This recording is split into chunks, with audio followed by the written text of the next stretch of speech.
One of the things that I've had to give up as I have recovered from codependency, being an addict alcoholic, and I'm not fully recovered, I'm always recovering, is one trait I've had to give up is the need to help people not suffer their own consequences. Not get involved in helping people get out of their own stuff, their own mistakes. I used to get right in there. I used to codependently give because I needed something out of that transaction. And it wasn't until I went to a 12-step meeting for codependency that I really started to identify all of the traits and behaviors that I was doing that were unhealthy, that were harming my life. And so one thing that I was doing was getting in the way of people's consequences. Maybe they showed up late. Maybe they forgot things. Maybe they weren't aware of things. Maybe they didn't see something. Like maybe they didn't organize properly. And there's, something is falling apart for them. I used to get in there and save. I used to get in there and caretake.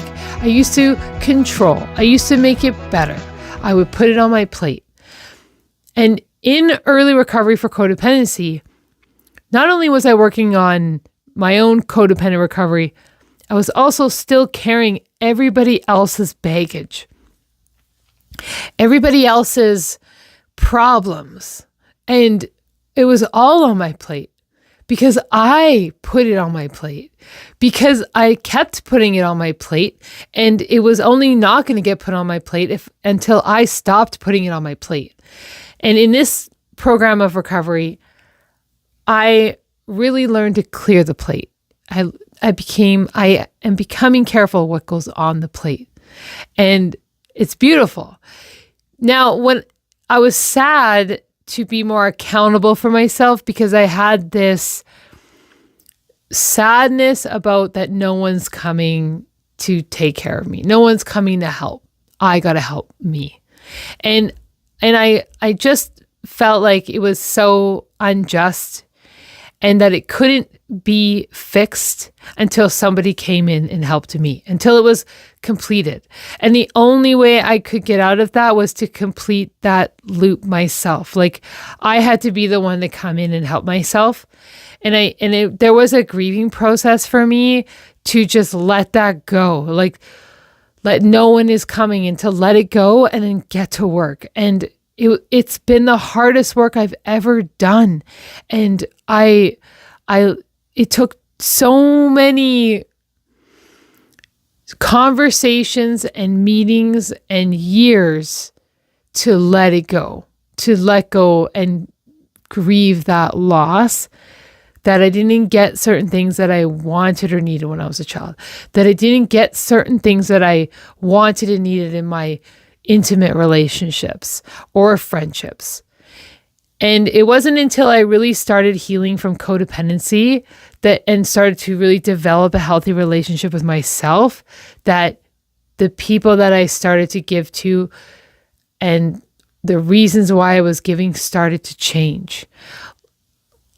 All my relationships changed for the better as I got healthier. And when I first got into this recovery, my awareness was peaked, and everything, it's like the world became really itchy again. Just like when I got sober for the first time, it was like I was itchy for the whole first year. Like everything was bothering me. And then when I got into codependency recovery, it was like the same thing. It was like everything changed again. And I had to take a step back and slow down, and I had to really take a break from relationships for a while because I was like, I don't know who and what I am. Now, one compulsive trait that I had that I work on was that getting involved in people's business and not letting them suffer their own consequences for mistakes that they made. And I think for me, I had this attachment to, it really sucks when no one comes and helps you and saves you, because I was that person where no one came when I needed someone. And so my addictive trait, my compulsion, turned out looks like me helping everybody all the time. Looks like me getting involved in stuff all the time, focusing on your stuff, helping you, because in some way I'm like, oh, like that's what I would have wanted. It would have been nice to have that. And I become that person for someone else. And then what I learned in recovery was, how do I make, I'm doing all this work for these other people who are suffering from their own consequences. Well, why am I not doing that for me? And so I turned it around to only helping me first. And that sounds really selfish, but I have to help myself first before I can help anyone else. And I do still give, but it is with, with careful judgment who and why I give and if I can afford it. So healthy giving happens more often now. But before, it was like I was just 100% unhealthy giving everywhere till I had nothing left ever. And that's changed today. One example, when someone is disorganized or late or unaware, it's not my job to make them aware. It's not my job to help them manage their time better. Like when I get involved in their stuff, I leave me. And when I get involved in their stuff, I rob them of the lesson that they need to learn. Right? And so it makes me feel good to help them, but they won't change that mistake unless they feel their own consequence and their own healthy guilt for that mistake. So over the years through this program, I've really learned to step back and even though I feel uncomfortable not helping people when they're trying to put their stuff on me, I've had to really refrain from that. But, even though I feel bad, I felt bad for a long time making that adjustment in my life and letting them deal with it. But you know what it did? It cuts the cord. It creates separation between me and other people. It stops enmeshment. It is a boundary where I let them help them and then I help me. So then my codependency isn't reliant on, I need you to be okay. I need this out here to be like this, so I'm okay. So it creates like inner dependence on myself and with my higher power, and then it stops me from being dependent on people, places, and things outside of me in an unhealthy way.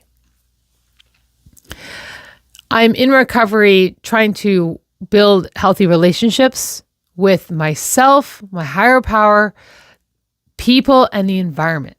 And it's not just intimate partner relationships when you're working on your codependency. It's like, since I came in here, it's been all my relationships have changed. Greatly in a good way. And it just, that there was a point where I was just sad for a while that I was I had to just really accept that no one's coming, or when I'm giving up the drink, I was like, okay, I'm never going to drink again. I'm never going to be able to. And I have to commit to that. And I made that commitment. And then it was when I came into doing this codependency work, it was just I really got to be the one to do it all. That pill to swallow is not easy, but I really had to sit on it and acknowledge to my core that no one is going to right the past. No one is going to make the situation I'm in better. No one is going to, fix where I live. No one's going to put money in my bank account. No one is going to give me the perfect partner. No one is going to do my healing. I have to do every single thing. And then I acknowledge and accept that, which takes some time. I do that with my higher power. And then I work on one thing at a time, week by week. And then something happens, something changes in me. I don't know how I've changed, but over the years I've changed. And that's beautiful. And I only know that I've changed because I look back and I see how different I was. It doesn't feel like I'm changing right now in the moment. I just know that I have because I know where I started. But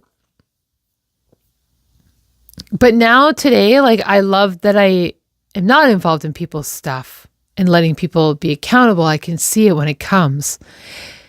And I don't cross over the line, and this is the thing though, like, people are tricky. People will put their stuff on you and they'll be very convincing and they'll blame and they'll say you should have, or they will make it like their disaster is part of your life now because it is around me. It is now something I have to, change my day for, change my schedule for.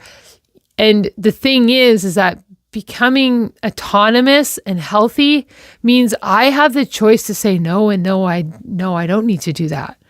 That you have some things to figure out there. Maybe we do this a different time. I put the ball back gently. Like, people are just going to throw their ball, like they're going to throw it over. They're going to throw the tennis ball over. And it's easier for them to do that and hope that I catch, but I can just put the ball back and, like, very respectfully and conservatively just acknowledge thank you, but no thank you, and put it back. And, like, that is amazing freedom to be able to do that. And it's very possible. It's very possible to practice that behavior and just see it, be kind about it, and then give the ball back. And what that does is it keeps things separate. It means that, like, your problems aren't my problems. But so I can give it back, but it also means that I got to take care of everything myself too. That's my problem as well. Now, I don't just mean do everything on my own and alone. I mean, if it comes over to my side, it's my problem. I do all the 12-step program things to do, like calling,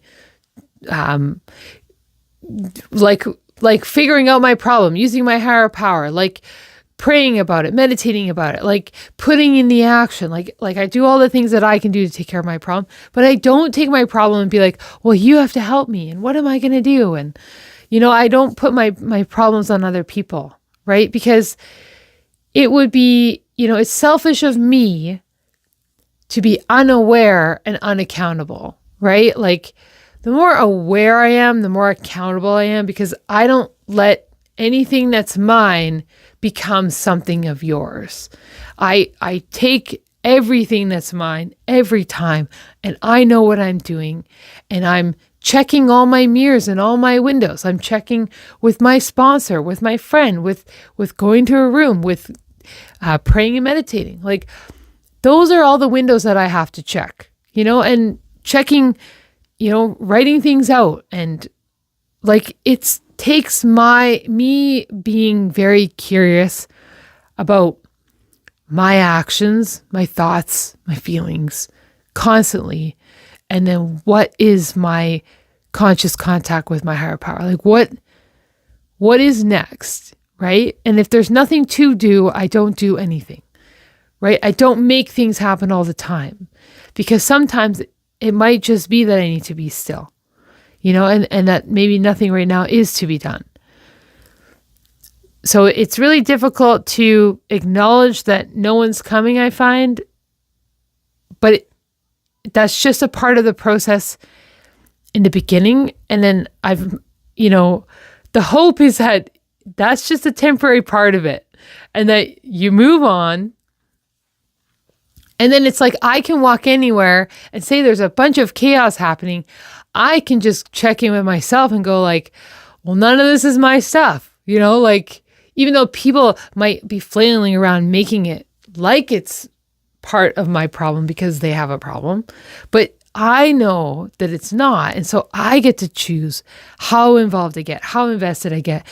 And I really am careful just how much, because that's when, if I let too much come in and seep in and I put too much on my plate, what happens is I get pushed to the back burner. And then that's no good for anyone, right? Like I operate best in this world when I'm taking care of me so that I can take care of other people too. But I become mush pretty fast if I just start putting everybody else first. And that's just an easy way to like not do my own hard work.